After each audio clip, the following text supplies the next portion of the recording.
"Never sell the ranch, Tom.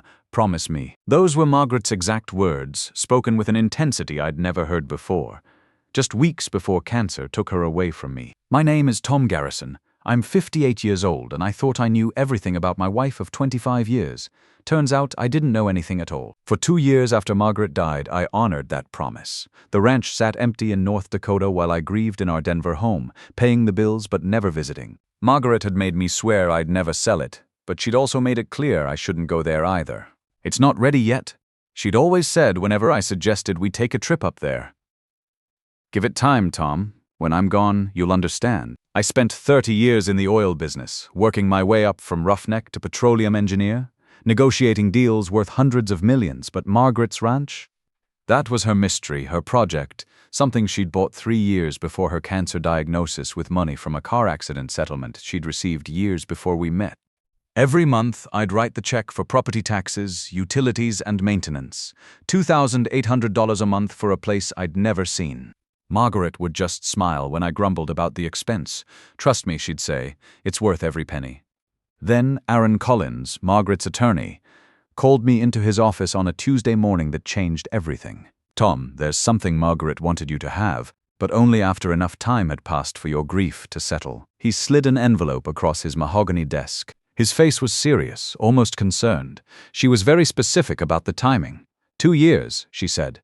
Not a day sooner. Inside was a single key attached to a small metal tag that read Sunset Ridge Ranch, and a note in Margaret's careful handwriting. "My darling Tom, if you're reading this, I'm gone, and you've waited long enough. It's time you saw what I built for us. What I built for you. Take the key, go to the ranch, everything will make sense then. Check the laptop in the office. Password is Margaret 1965. All my love, Margaret." I stared at that note for a long time. Margaret had always been secretive about the ranch. She'd drive up there every few weeks, sometimes staying for days, claiming she was working on the property. When I offered to help or even just visit, she'd find some excuse. "It's not ready for you yet," she'd say. I want it to be perfect. Now I was holding a key to a place I'd never seen but had been financially supporting for 5 years. Aaron leaned forward. "Tom, I need to tell you something. Margaret didn't just buy a ranch. She bought a future for you, for your family, for your son Ryan.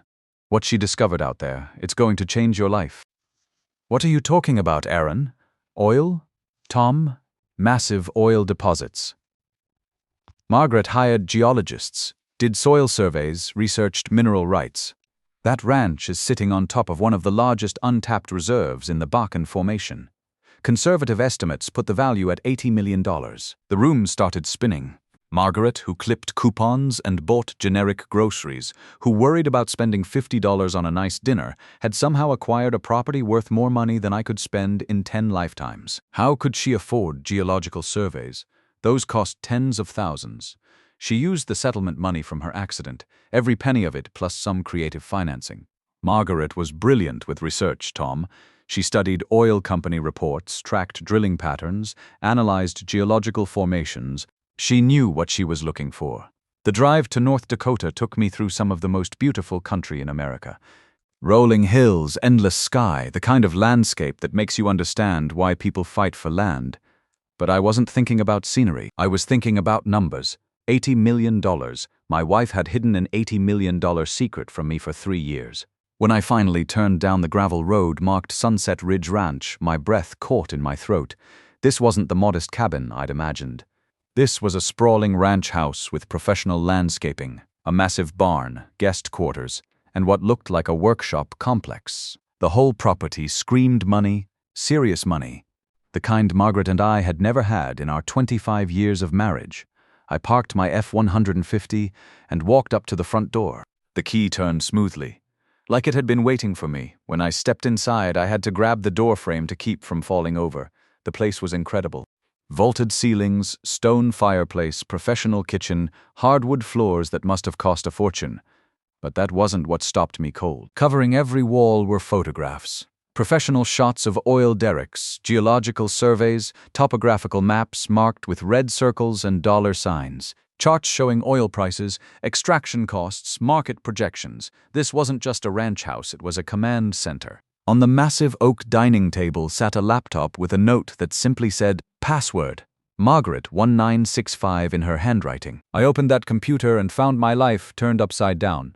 A folder labeled for Tom contained hundreds of files, geological reports from 3 different survey companies, oil company correspondence dating back 4 years, financial projections that made my engineering mind reel with possibilities. According to these documents, Sunset Ridge Ranch was sitting on top of what geologists called a sweet spot in the Bakken Formation. The oil wasn't just there, it was accessible, high quality, and ready for extraction. Conservative estimates put the recoverable reserves at enough to justify a 20-year extraction operation. One file was labeled Offers Received. I clicked it and nearly fell off my chair. Western Plains Energy, $45 million for full mineral rights. Mountain Vista Petroleum, $52 million for a 15-year lease. Dakota Oil Corporation, $58 million for a 20-year extraction contract. All rejected, all stamped with Margaret's handwritten note. Not ready yet. Waiting for Tom. My wife hadn't just discovered oil. She'd been sitting on offers worth more than most people see in their lifetimes, waiting for the right moment to reveal everything. That's when my phone rang. Sharon. My ex-wife's voice was sugar sweet. The way it got when she wanted something. Tom, honey, I heard about Margaret's little ranch from Aaron Collins' secretary. Isn't it wonderful that you finally have some financial security? I'd been divorced from Sharon for 4 years, but I knew that tone. She was fishing, and she'd caught something big. How exactly did you hear about this, Sharon? Well, you know how small Denver gets when lawyers talk. Word is that Margaret left you quite the inheritance. I just think it's important that our son Ryan knows about his family's good fortune. After all, he's been struggling with those student loans while his father sits on hidden assets. There it was, our son Ryan, who Sharon had been poisoning against me since the divorce, telling him I was selfish and secretive while he worked 60-hour weeks just to make rent. Sharon, this has nothing to do with you or our divorce settlement. Margaret bought this property with her own money, money she had before we even met. Oh, Tom. You know that's not how community property works in Colorado. You were married when she made improvements, when she hired those expensive geologists. You had marital funds invested, which means Ryan has legitimate interests too. I've already spoken to my attorney about protecting our son's rights. She hung up before I could respond, but I sat there staring at that phone for 10 minutes, my blood pressure climbing. Sharon had already contacted an attorney. She'd probably been planning this since the day Margaret died, just waiting for the right moment to strike. I spent the rest of that day going through every file on Margaret's computer. My wife had been thorough, documenting everything. She'd not only discovered the oil deposits, she'd researched the legal vulnerabilities, the potential challenges, and the people who might try to claim what wasn't theirs. In a folder labeled Protective Measures, I found something that made my hands shake. Legal documents showing that Margaret had used exclusively her settlement money for the ranch purchase. Bank records proving the funds came from her accident settlement 8 years ago, money that existed before she even met me. Receipts showing she'd paid for all geological surveys, property improvements, and legal fees from the same account. But there was more. Margaret had been recording conversations. I found audio files labeled with dates and names. Phone calls where Sharon had contacted Margaret directly during our marriage, fishing for information about our finances. Conversations where Sharon suggested that Margaret wasn't good enough for me and that she, Sharon, understood me better. Most damning of all were recordings of Sharon trying to convince Ryan that his father was hiding money from his real family. Margaret had been documenting Sharon's behavior for years, building a case against threats she saw coming long before I did. In another folder called Insurance Policy, I found video files, hours and hours of Margaret speaking directly to a camera, recording messages for me to find after she was gone. I clicked on the first one, recorded just 6 months before she died. Hello, my love, Margaret's voice filled the empty ranch house. If you're watching this, then Sharon has made her move. I always knew she would. I've spent the last 3 years not just building this ranch for you, but building defenses against the people who would try to take it away. Margaret looked tired in the video, the cancer already taking its toll, but her voice was steady and determined. Tom, I know you're probably angry that I kept this secret, but I needed time to make it bulletproof. Sharon has been circling like a vulture since our divorce was finalized. She's called me 47 times in the past 2 years, always asking about your finances, your retirement plans, whether you had any hidden investments she should know about. The video continued with Margaret explaining her strategy. She'd consulted with 3 different attorneys, making sure the ranch was legally untouchable.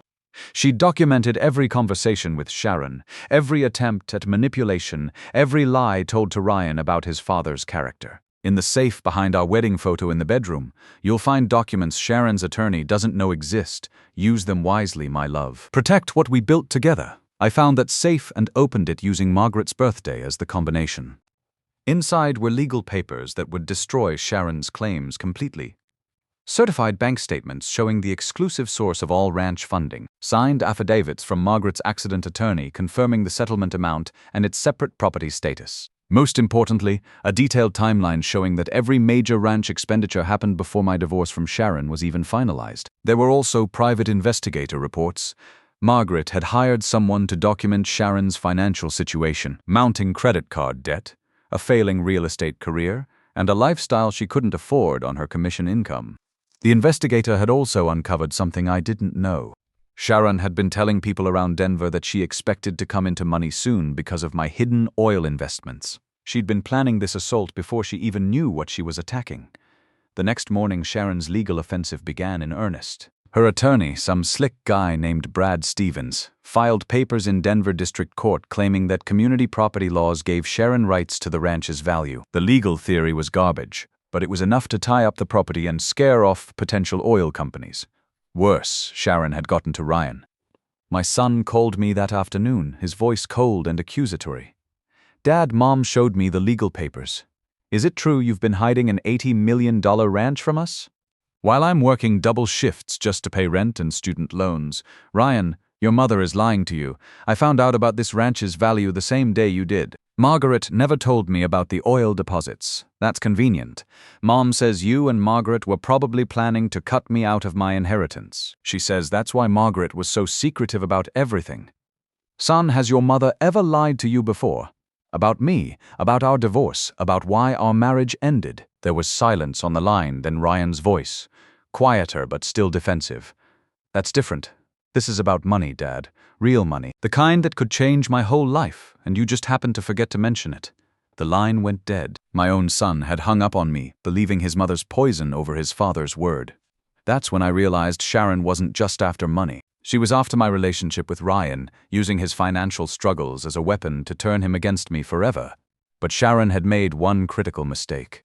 She assumed I was the same pushover she'd divorced 4 years ago. She had no idea what I'd learned about fighting during my 30 years in the oil business, and she definitely didn't know about Margaret's war chest of evidence. Over the next week, I lived at that ranch, going through every document Margaret had prepared. She'd thought of everything. Backup copies of all legal papers stored in a safety deposit box in Bismarck. Digital copies encrypted and stored with Aaron Collins. Even contact information for oil industry executives who'd been trying to reach her for months. I called Aaron and laid out everything I'd found. We scheduled an emergency meeting for the following Monday. Tom, your wife was a strategic genius, Aaron said as he reviewed Margaret's evidence files. She anticipated every angle Sharon might use and prepared countermeasures. But we need to move fast. The longer this property dispute drags on, the more nervous the oil companies get. That's when he told me something that made my blood run cold. Sharon's attorney has been contacting potential buyers, spreading rumors that the ranch ownership is disputed. Mountain Vista Petroleum just withdrew their offer. They don't want to get involved in a family legal battle. My $58 million opportunity was evaporating because of Sharon's greed and lies. What do? We go nuclear. We file for sanctions against Sharon and her attorney for frivolous litigation. We demand immediate dismissal of her claims with prejudice, and we present every piece of evidence Margaret collected to prove this is a coordinated fraud attempt. Aaron paused, looking at me seriously. But Tom, this is going to get ugly. Sharon will escalate. She'll try to turn Ryan against you even more. She might even make false claims about your mental state, your fitness to manage this inheritance. Are you prepared for that fight? I thought about Margaret, dying in that hospital bed, using her last months to protect me from threats I didn't even see coming. Let's destroy her legal case so completely that no attorney will ever represent her again. We spent the weekend preparing our counterattack. Aaron brought in a specialist in oil and gas law, a tough woman named Linda Morrison who'd been fighting mineral rights cases for 20 years. When she reviewed Margaret's documentation, she smiled for the first time since I'd met her. This isn't just airtight, Linda said. This is a masterclass in asset protection. Your wife didn't just prove separate property ownership. She documented a pattern of attempted fraud by your ex-wife that goes back years. The court hearing was scheduled for Thursday morning. But Wednesday night, things got personal. Ryan showed up at the ranch unannounced, driving his beat-up Honda Civic. He looked exhausted, angry, and confused. "Dad, I need to understand what's happening. Mom says you've been hiding millions from our family. She says Margaret manipulated you into keeping secrets from your own son." I poured him a cup of coffee and sat down across from him at Margaret's oak table. "Ryan, let me show you something." I played him one of Margaret's videos, one where she specifically talked about protecting his future. "Tom's son Ryan is a good young man," Margaret said on screen. "He's struggling financially, and that makes him vulnerable to manipulation. Sharon will try to use his financial stress against Tom, making Ryan believe his father doesn't care about his welfare. Tom, when you watch this, remember that Ryan's anger comes from pain, not malice. Be patient with him." Ryan's face went white as Margaret continued. "Ryan, if you're watching this, it means your father trusted you enough to share the truth. This ranch isn't about keeping secrets from you. It's about building something for your future. The oil revenue from this property, properly managed, will secure your family for generations. Your children will never worry about money the way you're worrying now." Margaret looked directly into the camera. "But son, be careful who you trust. Your mother has been calling me for years, asking about money that isn't hers to claim. She's not protecting your interests, she's protecting her own." I paused the video and looked at my son.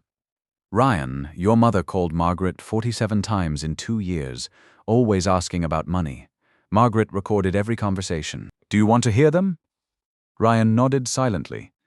I played him 3 recordings. Sharon fishing for information about my retirement accounts. Sharon asking if Margaret had family money that might become available. Sharon suggesting that Margaret should think about Ryan's future and consider making him a beneficiary of her will. By the 3rd recording, Ryan was crying. "Dad, I'm so sorry," I thought. "Mom made it sound like you and Margaret were keeping secrets to hurt me. She said you didn't care about my student loans because you had hidden money you weren't sharing. Son, I would have shared every penny with you if I'd known about it. But Margaret wanted to make sure it was protected first. She'd seen how your mother operates." Ryan wiped his eyes. "What happens now?" "Tomorrow morning we go to court and end your mother's lies once and for all."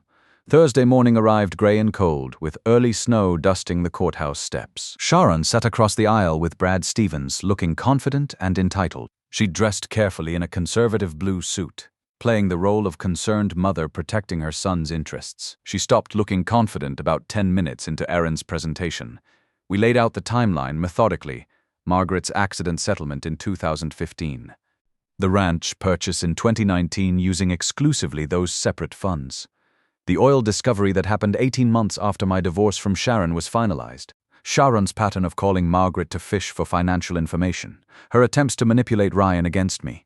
When Aaron played the recording of Sharon telling Brad Stevens, "Once we establish Tom's ownership is disputed, we can force a settlement for millions," her attorney actually winced. But the nuclear bomb was Linda Morrison's evidence presentation. She'd discovered something Margaret's private investigator had missed. Sharon had been in contact with oil company scouts, trying to get information about Sunset Ridge Ranch's potential value. She'd been tracking the property's worth for over a year, waiting for the right moment to make her legal move.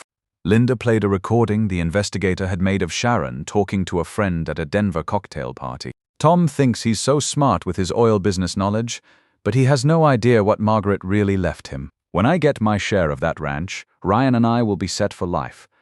Tom can keep his grief and his memories. I'll take the money." The judge's face went granite hard. Judge Patricia Williams had been on the bench for 15 years, and she'd seen every type of inheritance fraud imaginable. But this level of calculated manipulation clearly disgusted her. "Ms. Garrison," she said, addressing Sharon directly, "you filed a frivolous lawsuit to claim property you knew you had no legal right to. You attempted to manipulate your son against his father using financial distress as leverage.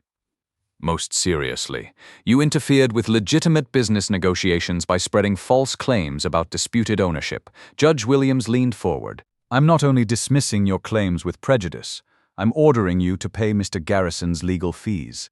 Additionally, I'm issuing a restraining order preventing you from interfering with the ranch operations or contacting oil companies about this property." Sharon's face went from confident to panicked in seconds. "Your Honor, I was just protecting my son's interests." "Ma'am, your son is sitting in the gallery behind his father, not behind you. I think that tells us whose interests you were really protecting. As we walked out of the courthouse, Ryan caught up with me on the steps. Dad, I owe you an apology. A big one. I let Mom convince me you were hiding money from us. But the truth is, you didn't even know about this ranch's value until last week, did you? Son, your mother is skilled at telling people what they want to hear. You wanted to believe I had the power to solve your financial problems, so when she told you I was holding out on you, it felt true. We drove out to the ranch together that afternoon. Ryan had never seen the property, and watching his face as we pulled up the driveway reminded me of my own shock just days earlier. Dad, this place is incredible. Margaret really built all this for you, for us, Ryan. She left specific instructions about how the oil revenue should be managed. College funds for your future children, medical care for my retirement years, and enough left over to keep this ranch in our family for generations. I showed him Margaret's detailed financial plans. She'd consulted with estate planners, tax attorneys, and investment advisors. The oil revenue would be structured to minimize tax impact while maximizing long-term family security. Margaret understood something your mother never did. I told Ryan as we stood on the ranch house porch. Real wealth isn't about spending big money quickly. It's about building something that lasts, something that protects the people you love even after you're gone. 2 weeks later, with the legal clouds cleared, I started taking meetings with oil companies again. Word had spread quickly through the industry that Sunset Ridge Ranch was back on the market, and the bidding was intense. Mountain Vista Petroleum came back with an improved offer. Dakota Oil Corporation brought in their best negotiation team, but it was Western Plains Energy that understood what I was really looking for. Their CEO, a 62-year-old veteran named Keith Morrison, had started as a roughneck like me. When we sat down to negotiate, he didn't just talk numbers. He talked about responsible extraction, environmental protection, and community impact. Tom, we've seen too many family farms destroyed by companies that take the oil and leave a mess behind. We want to do this right. Extract the resource, restore the land, and leave your ranch better than we found it. The final contract was more complex than a simple sale. Western Plains would pay $15 million upfront for drilling rights, then royalty payments averaging $4 million annually for 18 years. Total value, $87 million over the life of the contract. More importantly, the ranch would remain ours. When the oil was gone, Ryan's children would inherit 2,200 acres of prime North Dakota farmland, fully restored and debt-free. I kept 65% of the signing bonus and put 35% into a trust for Ryan. Enough to pay off his student loans, buy a house, and start his adult life without the financial stress that had made him vulnerable to his mother's manipulation. The day we signed the contracts, Ryan called me from his new apartment in Denver. Dad, I deposited the trust distribution today. I've never seen numbers like that in my bank account. But you know what the best part is? I don't have to choose between my parents anymore. I can see Mom for who she is without hating her, because I'm not desperate for money anymore. Sharon tried contacting Ryan a few more times, but without the promise of easy money to dangle, her hold over him evaporated. He saw her clearly now, perhaps for the first time in his adult life. The ranch house became my weekend retreat. I'd drive up from Denver on Fridays, spending quiet evenings reading Margaret's journals, understanding the full scope of her planning. She'd documented everything, her research methods, her legal strategies, even her thoughts about how to handle family conflicts after she was gone. In one journal entry, written just weeks before her death, Margaret had written something that brought tears to my eyes. Tom thinks this ranch is about oil money, but it's really about something more valuable. It's about showing him that love doesn't end with death. Real love prepares for every contingency, protects against every threat, and builds something lasting for the people who matter most. The oil will run out someday. The ranch will remain, but the lesson will last forever. When you truly love someone, you don't just leave them money, you leave them strength. 6 months after the court victory, I was having coffee on the ranch porch when an unfamiliar pickup truck came up the driveway. The driver was a woman about my age, professional but tired-looking. She introduced herself as Susan Chen, a private investigator from Denver. Mr. Garrison, I was hired by your ex-wife to investigate your assets during the court case. I wanted to return something to you personally. She handed me a thick envelope. These are all the files Sharon paid me to compile about you and Margaret. Financial records, property searches, background checks. I'm retiring from this business, and I don't want this kind of work on my conscience anymore. I opened the envelope and found months of surveillance reports. Sharon had been tracking my movements, Margaret's medical appointments, even my visits to Aaron Cullen's office. She'd known about Margaret's cancer progression and had been planning her legal assault for over a year. Why are you giving me this? Susan looked out over the ranch property. Because I watched that court hearing. I saw how your ex-wife tried to destroy your relationship with your son for money. I've got grandchildren, Mr. Garrison. What she did was wrong, and I don't want any part of it. That evening, I called Ryan and told him about Susan's visit. Dad, I had no idea Mom was that calculated. She made it sound like she just found out about the ranch and was trying to protect my interests. Son, the important thing is that you figured out the truth before it was too late. Some people never escape that kind of manipulation. The ranch that Margaret forbade me to visit until she was gone became the place where I finally understood the depth of her love for our family.